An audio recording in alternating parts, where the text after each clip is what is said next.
everyone. So if you've been watching my pregnancy videos week by week, this is the outcome of it. We have a little baby girl here. We didn't have any ultrasounds throughout the pregnancy, so it was like a major surprise. We didn't even look right away. We were just so astounded at like what we actually just went through, and yeah, then a few minutes later we realized it's a baby girl. But yep, she's 3 weeks old. At the end of the video I might take her out and show you a better look at her, but she's sleeping. She sleeps a lot. But so first, I'm going to tell you the whole story about the birth and then how the past 3 weeks have been going. So it starts out actually like the night before the birth. So the night before, it was like the middle of the night and I was up for some reason watching Durian Rider videos. And I was watching a specific video where he was talking about sprinters and female sprinters and how they have like the best bodies and best fitness or whatever. So I was like, I want to start sprinting, which is a weird time to want to get up and start sprinting. I was 41 weeks pregnant at the time, and she was born 41 weeks one day. Okay, so yeah, so I texted my husband at work, and I was like, when you come home, we're gonna run, we're gonna go on a sprint, because a lot of people during pregnancy, like toward the end, they'll be like, oh, walk, and then that'll put you into labor, that'll start your contractions, like go on a walk or do this, do that to like, you know, get labor going.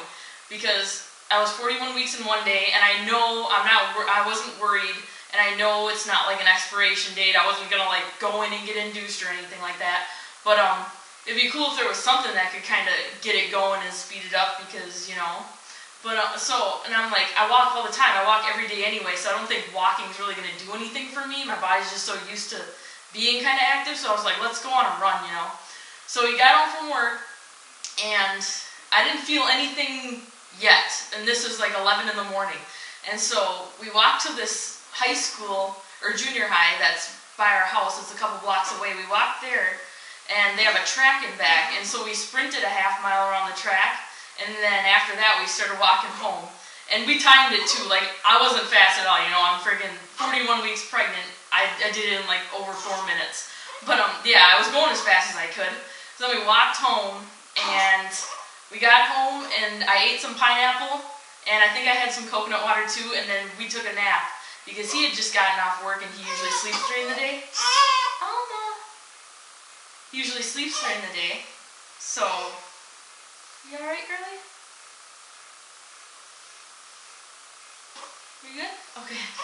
So we took a nap, and I woke up a few hours later, and I nudged my husband, and I'm like, I think I'm having contractions, because I felt like every now and then I would feel like if you're a female, you know what this is, but like period cramps, just extremely mild. It was like extremely mild, but it was like every 5 minutes, and I'm like, yeah, this isn't just like a joke, this is like for real. So I nudged my husband, I'm like, I think I'm having contractions, and he's really freaking tired because he only slept like whatever, a few hours, and so he got up. And we went downstairs, and he Googled it. He's like, what's the difference between, you know, Braxton Hicks and real contractions? And we read all of the things on there that describe real contractions, and we were like, yeah, this is it. It's going to happen. So we kind of went on a walk around the block. It probably took like 10 minutes, and then we came back home, and we had this pool that, it's like a kiddie pool we were planning on filling up and doing the birth in, maybe, because I didn't know what I was going to feel like doing, if I was going to feel like going into bed and doing it, or anywhere, like. So he started getting the pool ready. We already had it blown up. So he started filling it with water from the hose. And he did it for like 2 minutes. And I'm like, the contractions were getting really intense. So I'm like, I'm just going to go upstairs in the bathtub, you know, because I wanted some warm water and I just wanted to sit in it. And then I called him like 2 minutes later. And I'm like, John, quit messing with the pool. Will you just come up here? I need you. I didn't really like, nothing crazy was happening, but I just wanted him there, you know. So yeah, I was in the bathtub in my upstairs up here. We just said, screw the pool, that would have taken way too long. And I was in the bathtub for about 45, maybe 50 minutes, having contractions. And he was timing it all. I was just like trying to get through it. I didn't even know what time it was, you know, I just knew it was kind of getting dark out. But yeah, so I was in there for 50 minutes, and then the baby popped out. But it was really intense. And the whole time, like, my contractions were never like 15 minutes apart. It's like once I woke up and told my husband, you know, I think I'm having contractions, they were 5 minutes apart. And once we got back from our walk, they were like 2 minutes apart. And once I got in the tub, they were like a minute apart. So like after 50 minutes, I had the baby.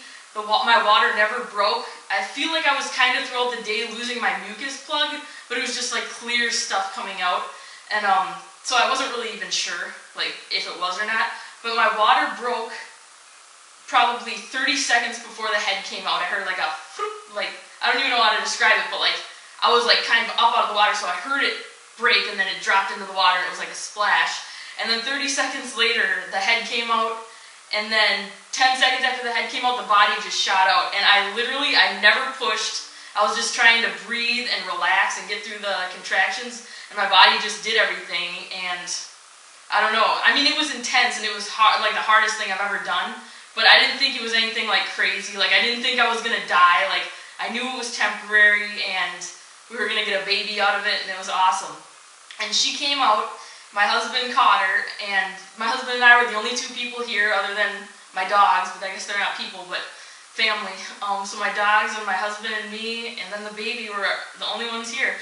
And so yeah, the baby came out, and the baby came out perfect, head down, cord wasn't around the neck or anything, and breathing right away, and not even really crying. Like she was just really calm and had really good color. She was pink, she wasn't like blue or having any problems. Like it was so awesome. It was like everything we expected and planned for. It was cool. So then, when I gave birth to her, I was on my knees sideways in the tub, and it kind of was hurting my knees. So like right when she came out, I laid down on my back, and we were just holding her, and like instantly, like within 3 minutes, she was like trying to breastfeed and like sucking, and I'm like, oh my gosh, how do you know how to do that, baby? Like she comes out just knowing what to do. Like it was cool. So like instantly breastfeeding. And what else was I gonna say? Yeah, and then I was just holding her on my chest for just the longest time in the warm water and waiting for the placenta. And it was weird. I was laying on my back, and I was like, and the cord wasn't really that long. We kept it attached, and we were waiting for the placenta. But it took a while. It was like probably no, not 2 hours. It was probably like an hour before the placenta came out. I was like waiting and waiting. I'm like, shouldn't this come out by now? You know, I hear like up to 45 minutes it'll take, but it's already been an hour, so I'm like, well, I'm just going to try to sit different. So I had my husband grab the baby and hold her kind of so I got back on my knees, and I was on my knees for maybe 10 seconds, and all of a sudden the placenta just fell out, so it was just gravity. And we did kind of we didn't do we planned on doing a lotus birth. It's where you keep the placenta and cord attached to the baby's belly button until it just falls off naturally. We planned on doing that, but the night we had her, we just put the placenta in a bowl, and we kept it attached like as long as we could.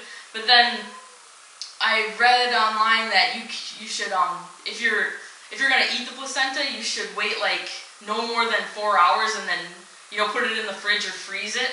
And it sounds weird, and I'm vegan, and it's gonna sound weird to a lot of people, but a lot of mammals in nature even eat their own placenta, even if there's not like danger of like a predator around. Like they eat their placenta after birth because it helps with the breast milk production, and it helps with like the postpartum bleeding, or if you're hemorrhaging or something. And I actually didn't have any problems. I wasn't in any like distress, or I didn't have any health issues delivering the baby. I didn't tear. It was just kind of swollen, and the baby was fine. We didn't rush into the hospital or anything. Like everything was perfect, just how it would be in nature, But yeah, so after 5 or 6 hours, we did cut the cord, but we kept it attached as long as we could. And I was like, we better save this placenta because I don't know what's gonna happen. I don't know how my milk is gonna be. I mean, I assumed it would be pretty good because I'm vegan, and I just hear so many stories of like just crazy abundance of breast milk or whatever when you're on this kind of diet or lifestyle. So but yeah, we kept it anyway, and I was putting it in smoothies for a couple weeks after the birth. And yeah, so it sounds weird. I ate my placenta, and maybe if you want to be weird and call me not vegan because I ate it, go ahead, but nobody died for it. I didn't slaughter any animal. Nobody suffered. So it came from my own body. It came from life. So that's what I did. Sounds weird, don't be grossed out, but yeah, and everything's awesome.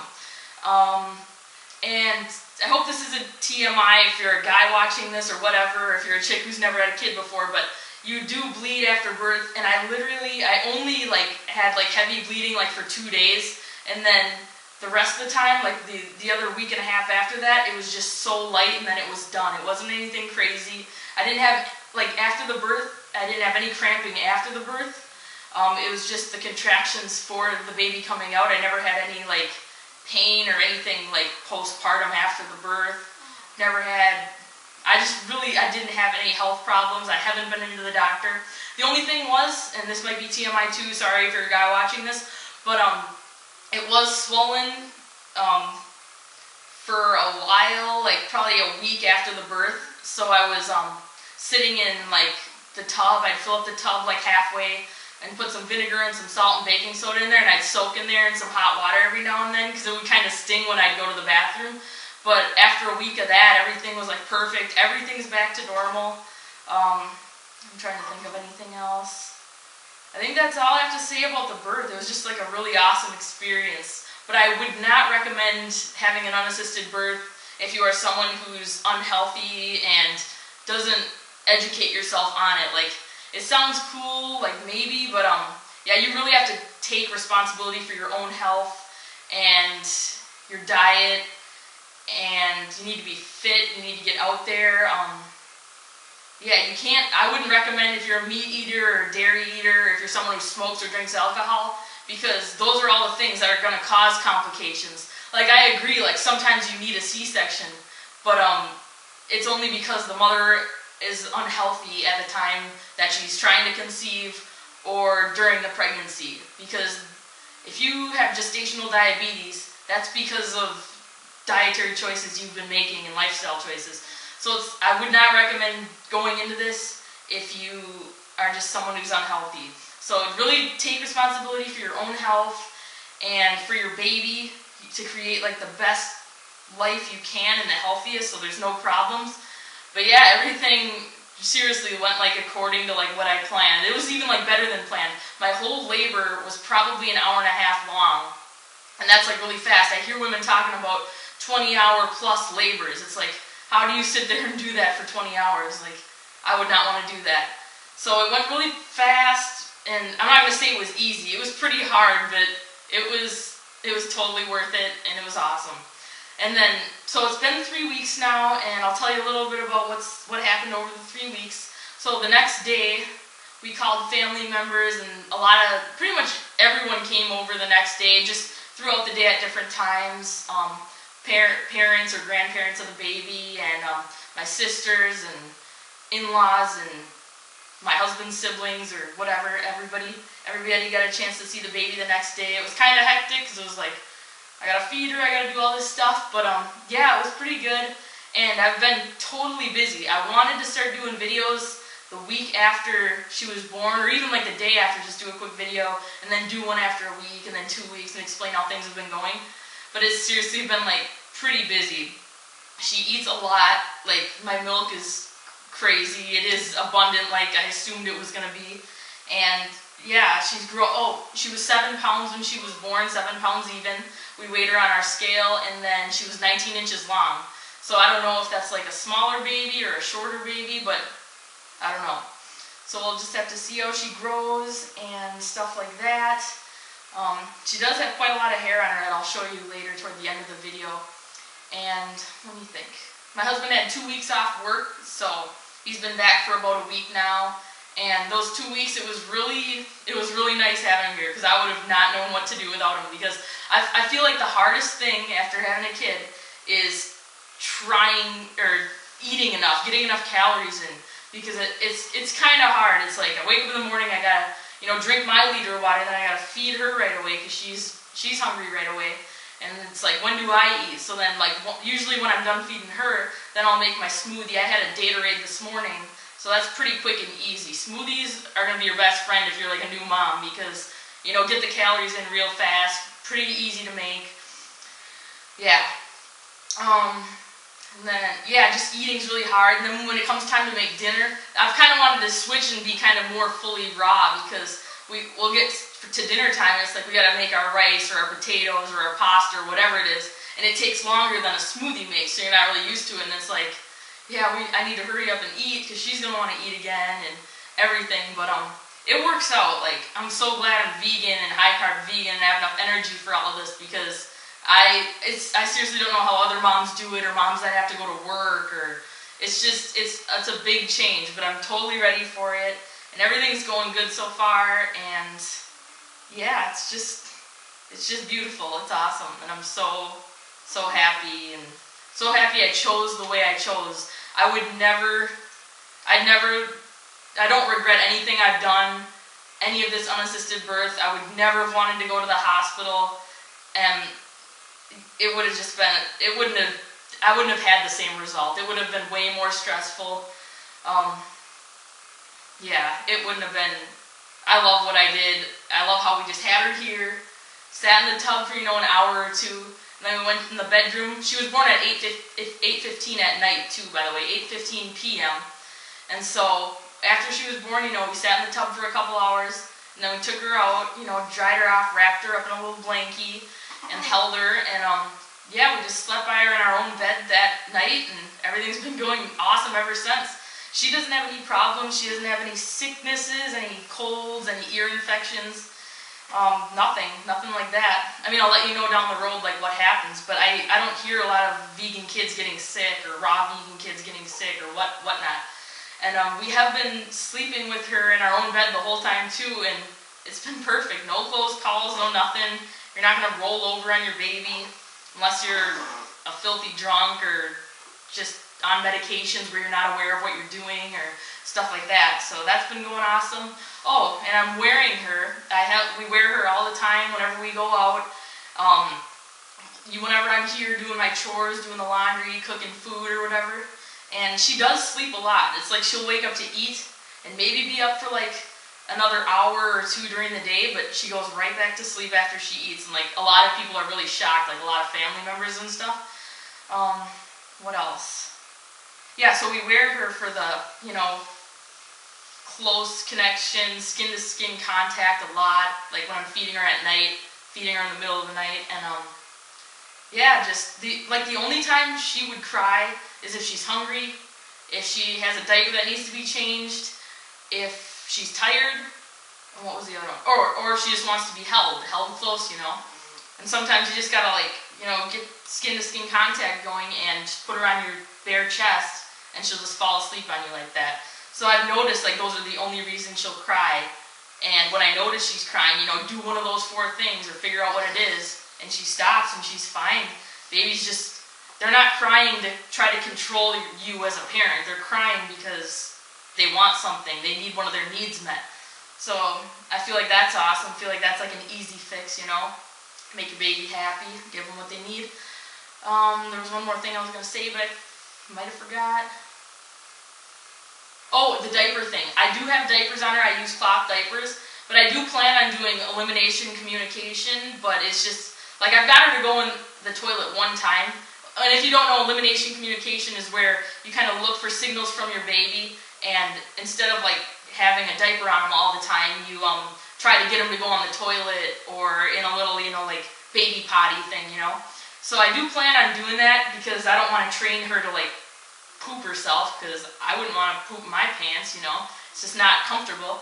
So I did get her to go poop in the toilet once, which was awesome. It was after the first week. But I'll plan on doing that more later when the stuff's not so hectic, and maybe over the next week or two, I'll let you know more about it. But I plan on trying to get her to go not.